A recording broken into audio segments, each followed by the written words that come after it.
Oke, halo semuanya. Hari ini kita bakal bedah tuntas salah satu konsep paling fundamental di dunia teknik elektro, rangkaian paralel AC.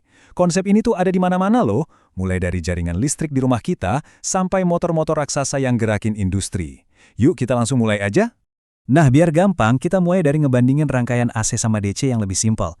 Habis itu kita kenalan sama alat bantu visual yang keren banget, namanya fasor.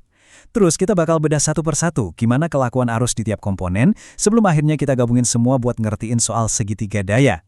Dan yang paling seru nih, di akhir kita akan pakai semua ilmu ini buat mecahin masalah beneran di dunia industri, yaitu koreksi faktor daya. Oke, kita mulai dari pertanyaan paling dasar. Apa sih yang bikin rangkaian AC ini beda banget sama rangkaian DC yang mungkin udah lebih kita kenal? Gini, di dunia DC semuanya bisa ditebak. Arus ngalir lurus, dan buat ngitung totalnya tinggal kita jumlahin aja angkanya. Gampang. Tapi di dunia AC, tegangan dan arusnya itu bolak-balik terus, arahnya ganti-ganti. Nah, hubungan waktu antara puncak dan lembahnya ini yang kita sebut fasa. Dan fasa inilah yang mengubah segalanya. Makanya, kalau mau ngertiin rangkaian AC, kita nggak bisa cuma mikirin resistansi. Kita harus kenal sama yang namanya impedansi. Anggap aja ini hambatan versi lengkap buat arus AC, yang isinya nggak cuma resistansi, tapi juga reaktansi, hambatan yang datang dari induktor dan kapasitor. Jadi gimana caranya kita bisa ngebayangin hubungan yang rumit antara tegangan dan arus ini? Jawabannya ada di sebuah alat visual yang elegan banget namanya fazor. Fazor ini ibarat cara kita nge-pause gelombang AC yang lagi gerak-gerak, biar kita bisa lihat posisinya dalam satu waktu. Nah, di rangkaian paralel ada satu aturan emas yang bikin semuanya jadi lebih simpel. Tegangan di setiap cabang itu sama persis. Ini fondasi kita ya, titik acuan buat semua analisis kita ke depan. Karena tegangannya sama terus di semua cabang, kita jadiin dia patokan utama atau fasor referensi. Kita gambar aja sebagai panah lurus ke kanan, yang artinya sudut fasanya 0 derajat. Nah sekarang, semua arus di tiap cabang bisa kita ukur fasanya relatif terhadap patokan yang stabil ini. Nah, ini dia nih, jebakan paling umum yang sering banget bikin mahasiswa, bahkan insinyur salah hitung. Kita nggak bisa asal jumlahin aja angka arusnya kayak di DC. Kenapa? Karena arus-arus itu nggak sefasa. Kalau kita paksain, itu sama aja kayak ngejumlahin apel sama jeruk. Hasilnya pasti salah topal. Caranya yang benar, kita harus anggap arus-arus itu sebagai vektor. Terus kita jumlahin dengan cara nyambungin ujung panah ke pangkal panah berikutnya. Proses inilah yang bakal ngasih kita arus total yang sebenarnya. Coba lihat deh diagram fasornya. Hasilnya seringkali beda banget kan sama kalau kita cuma jumlahin angkanya biasa? Oke, sekarang kita udah punya kerangka fasornya. Yuk kita lihat gimana kelakuan arus di masing-masing dari 3 komponen dasar kita. Resistor, induktor, dan kapasitor. Di resistor, arus sama tegangan itu akur banget nih. Mereka sefasa. Artinya, mereka naik turun barengan.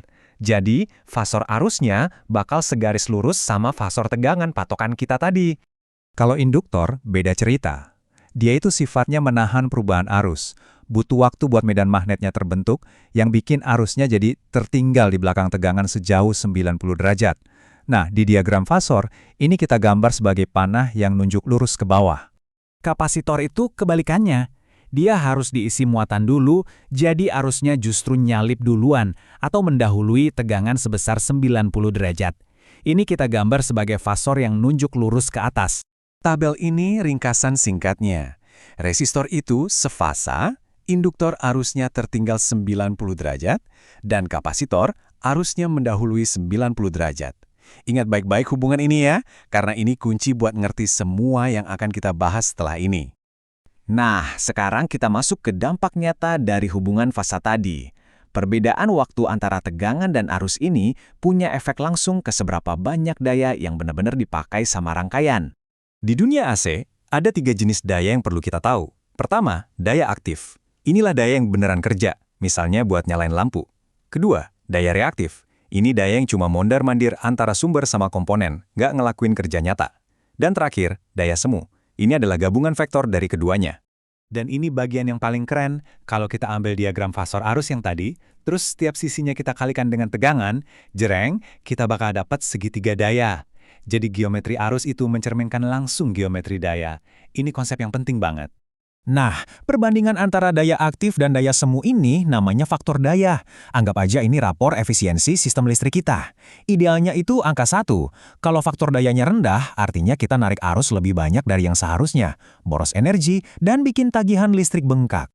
Oke, sekarang kita pakai semua teori tadi buat mecahin masalah real yang dihadapi pabrik-pabrik di seluruh dunia setiap hari.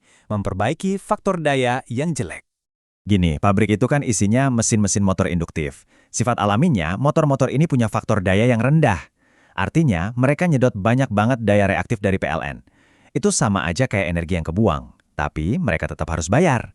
Untungnya ada solusi yang cerdas. Caranya, pertama kita analisis dulu bebannya, terus kita tentuin target faktor daya yang baru, hitung berapa kompensasi yang kita butuhin, dan terakhir kita pasang obatnya, yaitu bank kapasitor. Dengan cara ini, efisiensi sistem bisa naik drastis. Ingat kan, tadi arus induktor itu tertinggal, sementara arus kapasitor mendahului. Nah, dengan masang kapasitor secara paralel, arus kapasitor yang nyalip ini bakal secara efektif membatalkan arus induktor yang tertinggal. Ini ibarat main tarik tambang, di mana kedua tim narik ke arah berlawanan. Jadinya gaya totalnya jauh lebih kecil. Hasilnya luar biasa. Lihat aja grafik ini. Setelah faktor dayanya diperbaiki, total arus yang ditarik dari PLN anjlok drastis. Pabrik jadi cuma bayar daya yang benar-benar dipakai, hematnya bisa banyak banget, dan pemborosan energi jadi berkurang. Jadi, apa intinya? Ini nunjukin kalau dengan ngerti prinsip-prinsip dasar fisika, kayak hubungan fasa di rangkaian AC, kita bisa bikin solusi cerdas yang dampaknya di dunia nyata itu besar banget. Ini pengingat buat kita semua bahwa optimisasi yang kelihatannya tak terlihat sekalipun bisa mengubah dunia kita jadi lebih baik,